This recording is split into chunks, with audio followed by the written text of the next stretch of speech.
This is CGTN, China Global Television Network.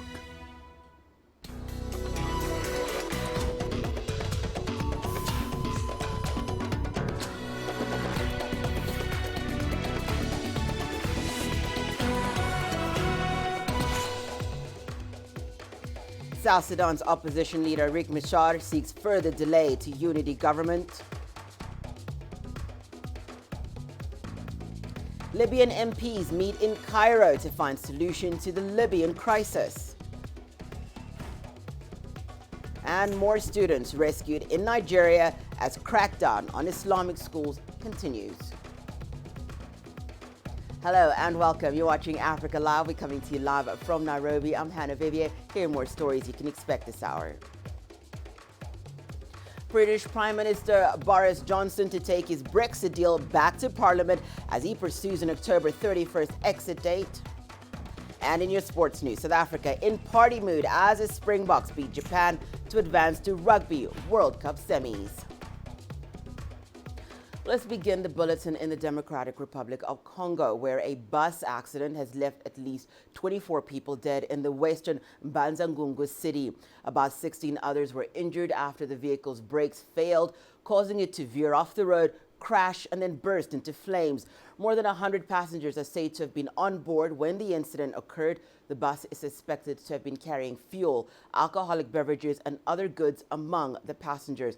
This is not the first such incident, as last week, the country's National Road Safety Commission reported that about 50 people had died between July and September as a result of 198 recorded traffic accidents. Meanwhile, in South Sudan, opposition leader Riek Machar says he will no longer be part of the unity government due to be formed by next month. Machar said this while addressing a delegation of the United Nations Security Council that has been in the country to push the peace process forward. CGTN's Brian Toussaint brings us more on that story. With 3 weeks before a deadline for the formation of a unity government, opposition leader Riek Machar says he will not be part of it. Machar says parties to the conflict have failed to agree on ways to integrate the army, a key condition of a peace accord signed last year. We want to do this right. We want to do it right. So if we are not there on the 12th, and as President Salva had threatened, that he will form the government on the 12th.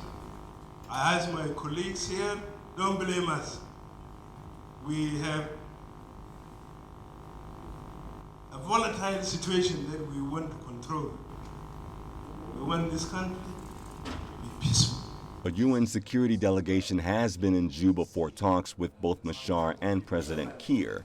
It says the issues raised by the opposition can be solved before the next 3 weeks are over and wants both sides to compromise on their differences in order to ensure a sustainable transition into lasting peace. The Security Council called on parties of the agreement to expedite the process of implementing transitional security arrangements, to continue consultations on the issue of the number and boundaries of states, and to peacefully form the revitalized transitional government of national unity by November the 12th. The latest peace deal was signed between South Sudan's President Salva Kiir and main opposition leader Riek Machar in September last year in the Ethiopian capital of Addis Ababa. However, a power-sharing government meant to be formed by May 12th did not see the light of day as a result of stalled peace talks. Now, almost 6 months later, another deadline looms for the 12th of November, with uncertainty arising from Riek Machar's latest announcement. Brian Toussaint, CGTN. Well, for the latest, we are not joined by CGTN's Patrick yet in Juba. Patrick, thank you so much for joining us. What's been the reaction there over this move by opposition leader Riek Machar? There has been enormous reaction here in Juba. It's actually the only most important thing that South Sudanese people are talking about there are people who are saying really opposition leader Riek Machar has a point, because in 2016 war broke out in the capital Juba because the security sector reforms were not properly done, and therefore it has to first be completed, even if it means delaying the formation of the government. But members of the international community, including the UN Security Council, is saying whatever has remained now should actually be achieved by all parties when they are in a unity government. They are giving reasons. They are saying, for example, the situation today is not the same as that of 2016, because at least the ceasefire is holding. The soldiers are moving to the cantonment sites. They are being trained. They are being unified.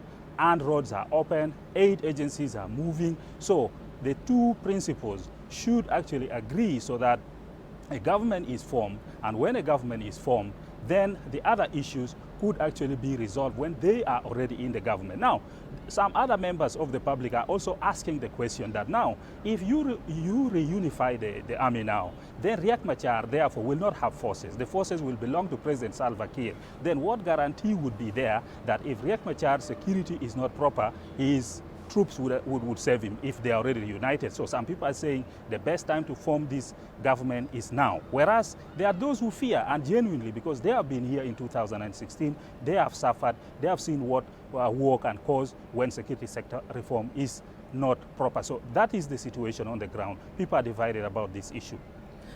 Patrick, from what you are hearing, though, do you know if there'll be more negotiations in the coming days? And I think what most people want to know now is, where do these developments leave the peace process? Yes, there is scheduled negotiations, especially between President Salva Kiir and opposition leader Riek Machar. Actually, on Monday evening, we expect them to meet. There is a schedule that they should meet and try to iron out these outstanding issues. There are two, by the way. There is the security sector, which is the biggest issue, followed by the number of states. So we expect that when they meet, and many South Sudanese hope that when they meet, they will actually resolve this issue. Because people are saying, for example, the issue of number of states in the country, these are political issues. They are saying even when the time of President Nimeri, when Sudan was still one, when the states were made to be, for example, 3 in South Sudan regions, it was a political decision. It was not the population that decided. Even when former President Omar al-Bashir made South Sudan to have 10 states, it was a political decision. It wasn't something decided by the people. The same to when President Salva Kiir made the states to 28 and 32. These were political decisions. So why can't the two politicians sit down and agree on the number of states? And that will be a political decision. The population would not have a problem. Remember, the majority of the people who are suffering, who are really in the camps, who do not have food to eat, do not care about who is going to be the president, who is going to be the vice president. What they want is to see the guns go silent, they go about their normal activities. So these issues of states, who belongs where, who is a governor, is not their concern. Their primary concern is peace. So there is hope here that the two leaders, who are all, by the way, in Juba, are going to meet and come up with a political decision that would facilitate the formation of the government on 12th of November. This is the hope of the people. Any delay, people say, any delay would really discourage people. Even the soldiers who are already in the camps might actually start going back and fighting. And remember, there are also those who are not signatories to this agreement. They may intensify fighting. Then the whole peace process may collapse. That is the situation. Patrick, thank you so much for that. Patrick here joining us from Juba. Well, we are going to stay with that story now. We're joined in studio by John Gashia, who is a security expert on South Sudan and Sudan issues. Mr. Gashia, thank you so much for joining us. Just in the back of what Patrick has said now, another delay on the implementation of that peace accord. You heard what he had to say. What is the next step now? Where to for this country? Thank you. I would say this, that the next question is to address head-on the security sector reforms in South Sudan. That has always been the big elephant in the room. After everything else has been said, you have to address the issues of the large proliferation of small arms, light weapons, but also what do you do with all these armed groups and how do you integrate them? And that has been, in my view, the key issue and are the crux of the matter. It sounds as though that is the key issue that Riek Machar is also having. But then we also heard Patrick say this. The UN Security Council is saying those are issues that might be able to be solved once the unity government is in place. What do you say to that? Yes, that really sounds nice. But I think with Riek Machar, and I think people who follow the South Sudan question, is that this has been the third time. Indeed, from the peace agreement in 2005, the key issue was how to integrate and how to divide and what we call carry out a successful security sector reforms. Now, the UN Security Council and the Troika and even the IGAD, they have tried persistently over the last 10 years to address that issue.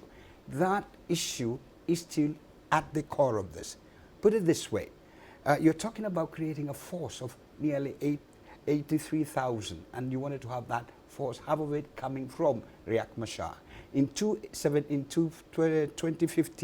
2016, the issues around that command and control, and who pays and who has what, those are the issues that need to be addressed before this peace agreement really holds, hold.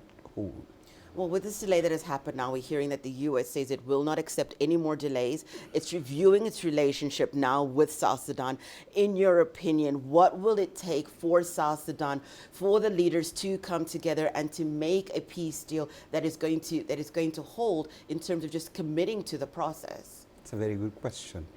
Perhaps, and I would say this, in many ways, and for a very long time, there was dilly-dallying, so to speak. There wasn't very much of robust, and what the US is saying, if it is implemented and if it is followed through, the US and indeed the larger regional countries, IGAD, the Troika and Britain, if they were to put sufficient pressure on these key political players, the president, Riek Machar, and also the other armed groups, that would be, in my view, a very good turn of events, so to speak, because then there will be the sanctions, there will be the accountability, there will be people being held to account to deliver on the peace agreement.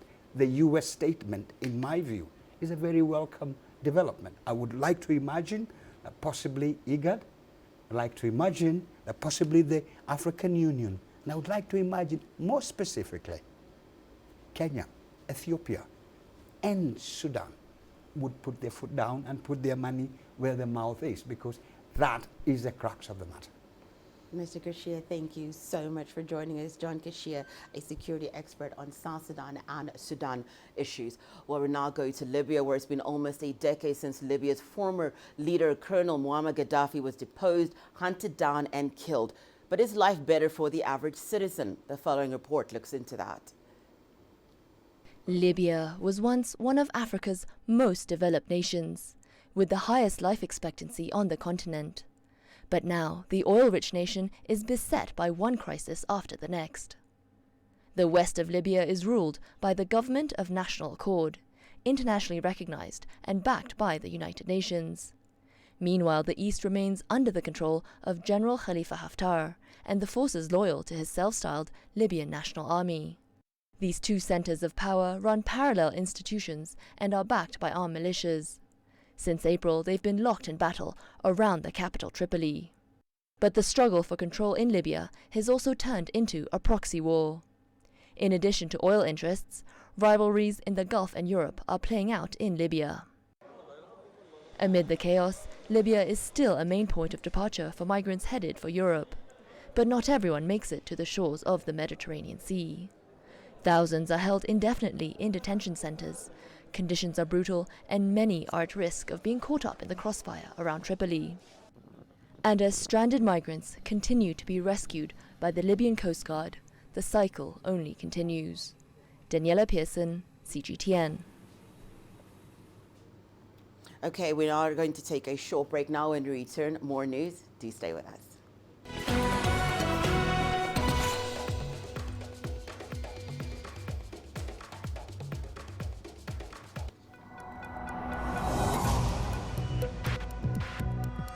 Each day, there are millions of stories. Each one can open new perspectives. new possibilities. Wherever you look, we are there. To see, discover, explore. We put the pieces together to find what really matters to you. All around the world, all around the clock. Our reporters are at home across the globe. From our headquarters in Beijing and production centers in Washington, Nairobi, and London, China Global Television Network. Stories from across the globe, reaching people across the globe. CGTN. See the difference.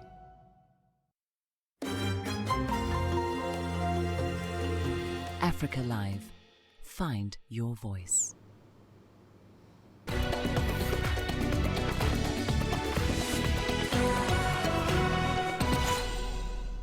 Welcome back. You're watching Africa Live. We start in Nigeria, where the crackdown on Islamic schools continues. In the fourth raid in less than a month, police on Saturday said they rescued nearly 150 students at a school in Kaduna State. But unlike the other raids, female captives were discovered for the first time. CGTN's Daniela Pearson reports. In Nigeria's predominantly Muslim north, al-Majiris, or Islamic schools, are where parents can send children to receive a more disciplined education. But at this school, instead of being taught the Quran, students were subjected to torture and abuse. They chain you up with your legs and your hands and they beat you for a while and leave you in one corner for a while. So there's extreme punishment for talking about the conditions there. Only men and boys were discovered at the other facilities. But Kaduna's Commissioner for Human Services has confirmed that 22 of the 147 released captives were female. This latest raid brings the total number of released from religious schools to over 1,000. We'll tie you like this to a pole, tie you like this, sit you down, put fire with hierarchy, like hot fire, like about 7 blankets they used to cover you. In June, President Muhammadu Buhari said he plans to ban al-Majiris altogether, but not right away. But many hope the current police raids will put more pressure on the Nigerian leader to take action on these loosely regulated institutions. Daniela Pearson, CGTN. Botswana is gearing up for its most tightly contested poll yet. The upcoming general election on Wednesday could see the ruling Botswana Democratic Party lose even more seats in parliament. The former but still influential president, Ian Khama, has lent his support to the opposition instead of his hand-picked successor and incumbent president, Mokgweetsi Masisi. The leader of the opposition, Duma Boko, says he is confident that his coalition will secure at least 51% of the vote. In the meantime, incumbent President Mokgweetsi Masisi has expressed confidence of a victory. Botswana's parliament has 63 seats, 57 of which are directly elected. The party that wins the most parliamentary seats decides who gets the presidential post. An overwhelming victory, overwhelming landslide, right? I just want you to stick around and watch as people vote and the results come in. I'm excited. Please vote early so that we clean up early and those who are helping us vote can finish early and start the process of, counting and announcing the results. Accept the results. For we are Botswana. I've already accepted the results. Whatever they might come, I'm having a ball of a time. According to Tunisia's election authority, 90% of young people who voted for the new president, Kais Saied, were between the ages of 18 to 25. The majority were students and unemployed graduates. Anthropologists and discourse analysts, experts say that the new president attracted the youth because he had pledged to fight corruption and bring change. CGTN's Adnan Shiwashi brings us more. These volunteers are still campaigning for President-elect Kais Saied. Tunisian youths had boycotted the first round of the presidential election as well as the parliamentary poll. However, they voted massively last Sunday. Young people have not voted for an ordinary individual. They voted for change because this society needs change. The new president understands the demands of this generation. He's taught thousands at university. He knows how to address the Tunisian youth. The retired law teacher has been described as an anti-corruption candidate throughout the presidential campaign. Over 90% of people who voted for Said consider the war on graft as a national priority. Said pledged to uphold the rule of law and its application to all. Our president has given hope to the youth. The war on corruption is a top priority. We're fed up of corrupt politicians who make empty promises. Tunisian anthropologists, social scientists and discourse analysis experts maintain that Said, who campaigned without a structured political party and who rejected public funding, is a role model. His success story has inspired the disillusioned university graduates and the unemployed people aged 18 to 25 and beyond. The new president benefited from huge support among young voters. His message of integrity and anti-corruption appealed them. Anger against the country's establishment has grown in recent years. Young people want a fresh era with new faces they can trust in power. Hundreds of regional and national coordinators of the president-elect's campaign have never met him. They claim they volunteered and backed Kais Said to show that ordinary citizens can reach power and that hope is still possible in the country. Nearly 3 million people voted for Kais Said, including over 400,000 youths. Analysts say his legitimacy is both historic and unprecedented. In fact, the number of Said's voters exceeded that of the people who elected the 217 members of the new parliament. Adnan Shawishi, CGTN, Tunis. Meanwhile, in Somalia, efforts to revive key landmarks and monuments are underway as part of a government-led efforts to restore the country's rich history. CGTN's Abdulaziz Bello has the report now from Mogadishu. The statue of Sayyid Mohammed Abdullah Hassan is once again visible in Mogadishu. It's been restored in its former position overlooking the country's parliament and presidential palace. Sayyid was a freedom fighter who led a major revolution movement that fought against British and Italian colonialists in a conflict that lasted more than 2 decades. The statue of a female freedom fighter was also restored in central Mogadishu. Hawa Tako was killed in a massive demonstration that opposed the Italian colonization of Somalia and advocated for the freedom of Somalia. She never lived to witness her liberation struggle come to life. 12 years after her death, Somalia gained its independence from both British and Italian colonialists. Every country has its own unique symbol, history and heroes. We have plenty of heroes in this country, and that's why we're reviving the legacy of our heroes and everyone else who made positive contributions to this nation. We are here to honor the struggle they put in to the realization of an independent Somalia.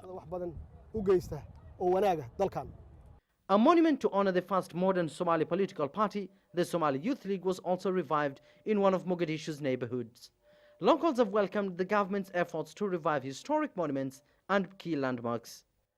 I welcome the restoration of historical monuments. It's part of our history and must be preserved. Tourists can also come and learn our history from visiting monuments. I never had the opportunity to see the previous monuments. Young people of my age living in Mogadishu now have the chance to see the revival of Somali's history. This monument behind me was last seen in Mogadishu almost 3 decades ago after a deadly civil war destroyed much of the country that also saw the destruction of key landmarks and historic monuments. The government says that the revival of these monuments now is a symbol that the country is ready to revive its rich culture heritage. The destruction of historic monuments has left a huge gap in Somalia's rich history that the government hopes to rewrite under a program known as Ishelqan, voluntary work to renovate and rebuild cultural landmarks destroyed by years of conflict. The National Theatre, the museum and the public library have also been revived under the same program and are due to be unveiled in the coming months, the latest in a sign of a changing city. Abdulaziz Bilo, CGTN, Mogadishu, Somalia. We go to international news now, and we begin in South America, where Chile has extended a state of emergency amid continuing unrest, which has killed 7 people. 5 of them died after looters set a garment factory on fire. The protest started earlier this month over public transport fare increases and social inequality. The ticket price rises have since been suspended. Rioters have been setting buses on fire, burning metro stations and clashing with police.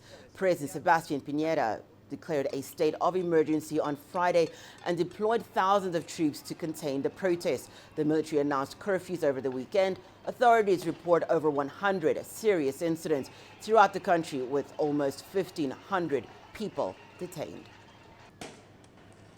We move to Catalonia, where hundreds of pro-independence protesters took to the streets of Barcelona for a 7th successive night on Sunday. Anger over the jailing of Catalan separatist leaders showed little sign of abating. CGTN's Leah Halpern explains how the unrest is affecting the region's economy. Barcelona has suffered a loss of an estimated €1.5 million worth in damages because of the violent protests which have rocked the city since last Monday. That is according to the Spanish authorities. Barcelona's city council said hundreds of public trash cans were set on fire and 107 police cars vandalized during Friday's mass protest, and 57 flights were cancelled. The city council is also warning the cost of repairs to buildings and shuttered businesses will mount if the protests continue. Catalonia accounts for around 20% of Spain's GDP. The region, which attracts some 20 million tourists a year, is also reliant on exports. Transport Industry Association, CETM, has predicted roadblocks alone will cost €25 million a day. Business Association Barcelona Oberta is stressing the violence will have a direct impact on the region's economy, referencing the failed referendum of October 2017, when tourism fell by 5%. Over the weekend, Barcelona returned to relative calm. There were some clashes though. The Spanish authorities are now bracing for more violence amid concerns an online movement describing itself as Tsunami Democratic will orchestrate another spontaneous mass protest on Monday. Not all protesters are demanding for Catalonia's independence. Groups of Spanish unionists gathered in central Barcelona earlier on Sunday to call for national unity. Leah Heilpan, CGTN, Barcelona. Turning to Lebanon now, where nationwide protests over the country's economic crisis continue for the 4th day. Prime Minister Saad al-Hariri has agreed to a package of economic reforms. Our correspondent Yumna Nafal brings us the latest from Beirut. Today is the 4th day of protests in Lebanon, and actually all across the country. Thousands of people have come out on this Sunday with their families. Peacefully protesting. Lebanese across sects have come together and have this collective narrative of unity, something we haven't seen in a very, very long time all across Lebanon, protesting peacefully, asking for the government to resign. There is less than 24 hours left until the Prime Minister addresses the nation again, after he addressed it primarily 3 days ago, asking for 72 hours and 72 hours to bring together all ministers and parliamentarians and come up with reforms and tangible solutions to alleviate the country's crises. There have been rumors that taxes are going to be fully removed. There are rumors that ministers' salaries are going to be cut in half, but the people are saying they are not ready for that and they want more. They want a full resignation. This comes just yesterday after 4 ministers belonging to a specific party called the Lebanese Forces resigned and are asking their fellow ministers to do the same and heed the people's calls. Yumna Naufal, CGTN, Beirut. Well, it's time now for us to take a short break and return. Here's what's making headlines in the world of business. British Prime Minister Boris Johnson to take his Brexit deal back to Parliament as he pursues an October 31st exit date. Zimbabwe begins printing new currency notes to ease cash shortage.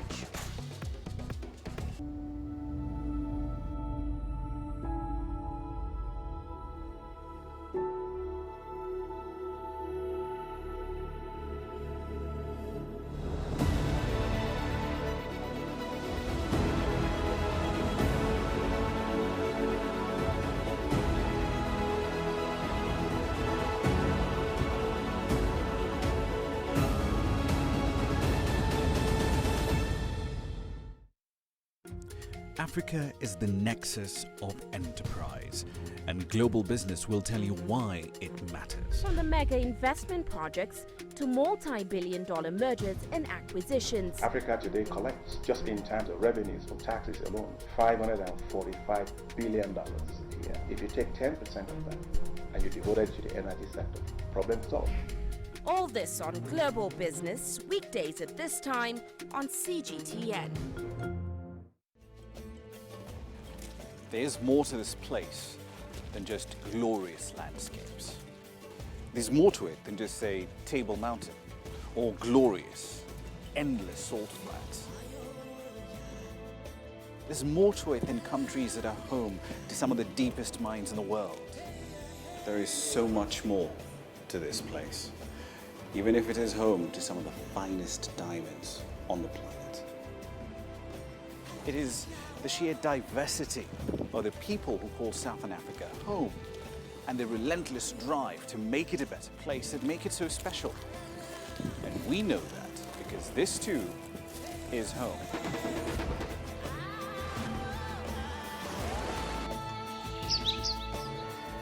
No one knows Southern Africa like we do. CGTN, see the difference.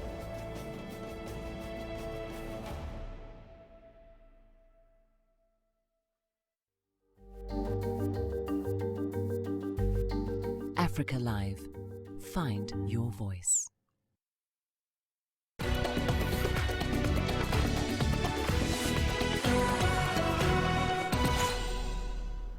Welcome back. You're watching Africa Live. Well, British Prime Minister Boris Johnson is set to bring his Brexit deal back to Parliament this Monday. This comes after British lawmakers forced Johnson to request for another extension from his EU counterparts over the weekend, pushing back the UK's October 31st departure from the bloc. With more on this, here's CGTN's Andrew Wilson. After a turbulent day in the Commons, the newspapers got their headlines exposing once again the breakdown of trust that is crippling British politics. MPs were branded in print as Brexit wreckers, the House of Commons as parliamental. By law, Boris Johnson is obliged now to ask for an extension, and Number 10 duly complied, but sent only a photocopy and left it unsigned. The government added a second written appeal to the European Council President, asking for help in keeping negotiations alive a little longer. He's being childlike. The law is very clear. He should have signed one letter in accordance with the law. He's being childlike. And if, I don't think it'll happen, but if we crash out because of what he's done with the letters in 11 days' time without a deal, he bears personal responsibility for that. Downing Street sees it differently. I think many of your viewers at home will be astonished. We've actually secured a deal with the EU. A lot of people said the Prime Minister couldn't do that. He's got that deal. We seem to have the numbers in the House of Commons. Why hasn't Parliament pushed this through? That's what we're going to do next week. It's going to be a boisterous week in Parliament and possibly the law courts too. Boris Johnson's gamble is that he is gradually gathering popular support, that public exasperation with Brexit negotiations will eventually cast him as the leader who gets things done. But the thousands of anti-Brexit demonstrators descending on Parliament on Saturday tells a very different story. The battle lines between Remain and Leave have barely changed since that historic derailment in Parliament. But there is one slight movement. In the previous 3 votes on deals, MPs have said simply no. This weekend, the Letwin Delay Amendment has subtly changed that message to not yet. The noes to the left, 306. Depending, of course, on who you talk to. Andrew Wilson, CGTN, in Westminster. In Zimbabwe, the state's cash-strapped government has started printing new banknotes to meet required cash demands. According to the Reserve Bank of Zimbabwe, the new notes will be introduced into the market in a few months' time. This as the government seeks to ease the country's cash crisis, which has seen the current few notes in circulation being traded at a premium on the parallel market. At the moment, Zimbabwe is experiencing its worst economic crisis in a decade, with inflation at more than 300%. Economists, however, warn that the printing of cash might further fuel hyperinflation in the southern African economy, which is now the second highest in the world after Venezuela. Well, Barrick Gold says it has reached a deal to settle a long-running tax dispute between Tanzania and mining group Acacia. Barrick bought Acacia in a $1.2 billion transaction approved by a British court last month. The tax deal includes payment of $300 million to settle outstanding taxes and other disputes, lifting a concentrate export ban and sharing of future economic benefits from mines on a 50-50 basis. Meanwhile, an operating company named Twiga Minerals will be formed to manage the Bulyanhulu, North Mara and Buzwagi mines after review by Tanzania's Attorney General. Under the agreement, the Tanzanian government will also buy a 16% shareholding in each of the mines. Barrick also said that an Africa-focused international dispute resolution framework will be established as part of the agreement. We move to Uganda now, where the country has launched 3 new coffee varieties that are pest resistant but can also endure harsh weather conditions. The new varieties of Robusta coffee produced by the National Agriculture Research Organization will boost production and improve the livelihoods of many dependent on the cash crop. Coffee is Uganda's top agriculture export. Michael Baleka reports. Markers for identification. A healthy cluster of coffee cherries. Many years of research now coming to maturity. This is one of the new coffee varieties bred by Ugandan researchers. The varieties have resistance to other diseases. Coffeoliferous, they are high yielding, they have big beans, and they have got good aroma, fragrance, and taste. The research was in response to the coffee wilt disease that wiped out more than 12 million Robusta coffee trees across the country about 20 years ago. The National Agriculture Research Organization says the country suffered low yields and lost in excess of $100 million worth of export earnings. Yields in Uganda have been so low, about half a kilogram per tree, compared to countries we are trying to compete with like Vietnam, who can get up to 10 kilos per tree. And the biggest problem have been pests and diseases, poor varieties, climate change, and poor management or poor agronomy. Coffee is one of the most important cash crops in Uganda, playing a major role in the livelihoods of more than 1.5 million households. These new coffee varieties, Robusta 8, 9, and 10, are being multiplied at this nursery. Researchers say the new plants will help farmers replace the old coffee trees that have been affected by the wilt disease. The carefully selected lines of Robusta varieties are now being cloned and tested on soils across all coffee growing areas in Uganda before they are made available to farmers. If we have high yielding coffee varieties, like the scientists said, with high cup quality, that means people like the flavor, they like the taste of the coffee. It means it can be premium coffee. That means realizing premium prices. One of Uganda's goals is to achieve production of 20 million 60-kilogram bags of coffee by the year 2025 from the current 4 million 60-kilogram bags. But researchers say the 20 million bags target can only be achieved if farmers take up the new varieties and the country's coffee farming practices are significantly modernized. Michael Balekesi, GTN, Mukono, Central Uganda.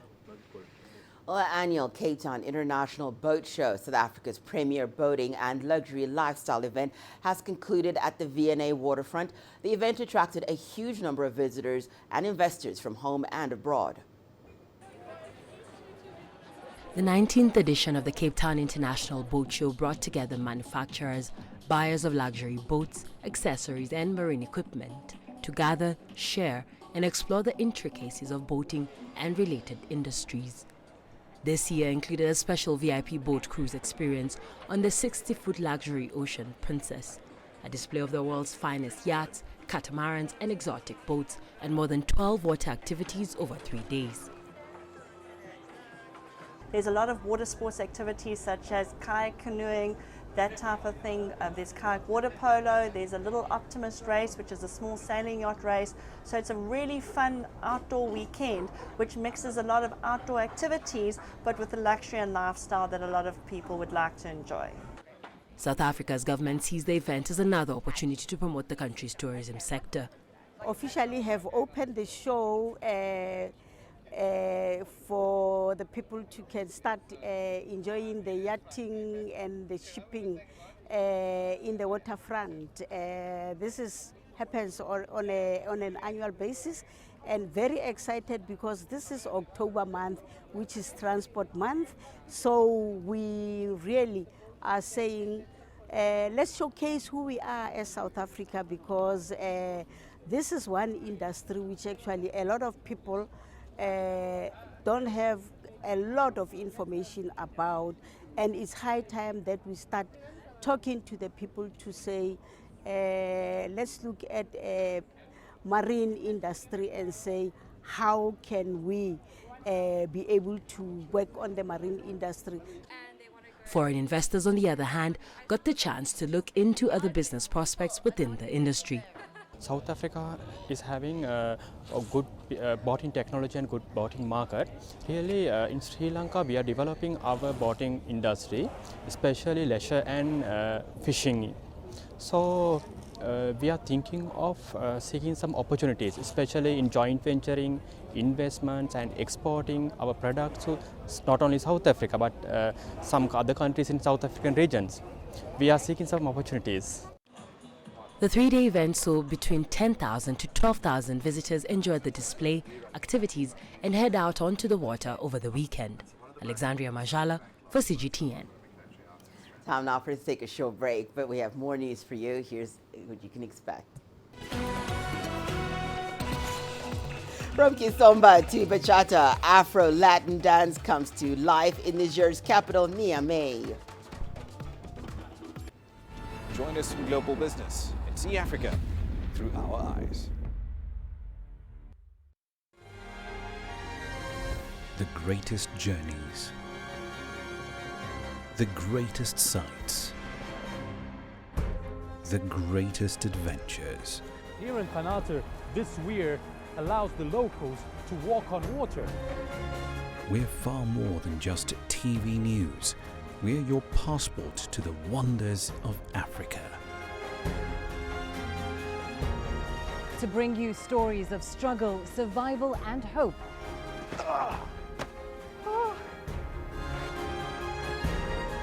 So let's explore.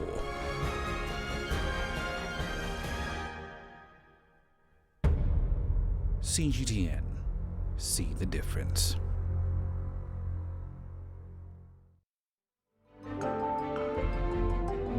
Africa Live. Find your voice.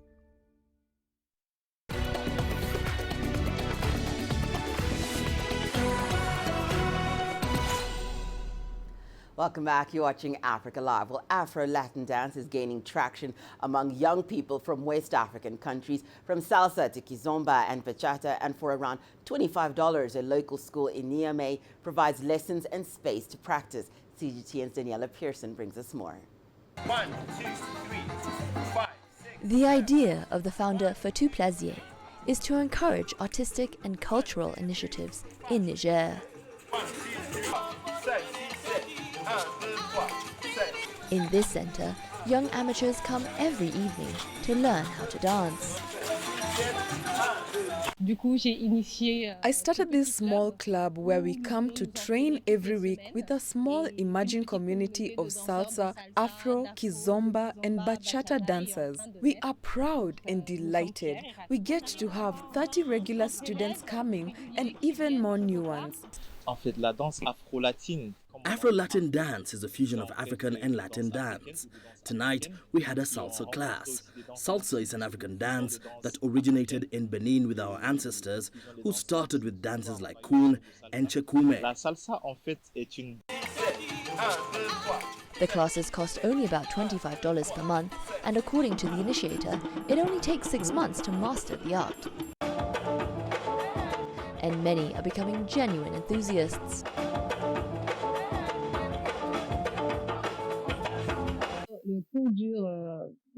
The classes are great and high quality. The class runs for 1 hour, and during this time, we escape. We no longer think about the challenges of life.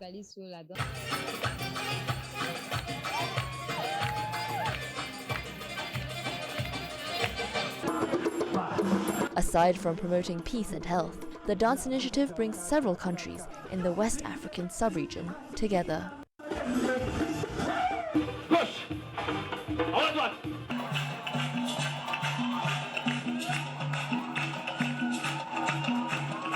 Daniela Pearson, CGTN. In Uganda, the Indian community has come alive with the sights and smells of one of its biggest events, the Diwali Food Festival. The celebration also marks the beginning of a new year in the Hindu calendar. CGTN's Hilary Ayesiga reports. The aroma fills up the air. It's time to celebrate the Diwali Food Festival in Uganda. The annual event is organized by the Indian Association Uganda. The association has about 30,000 members.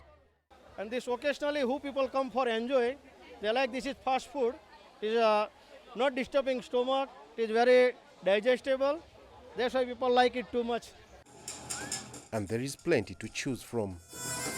But to others, it's more than food. It's the festival of lights, the victory of good over evil. So it's a day when we celebrate it. It's like our new year. Diwali means an array of lights. It's also a symbol of prosperity. Let us make the home we have made a more prosperous one, all right, the way you have, and let us spread the message of peace and forgiveness. It is a 5 days long festival.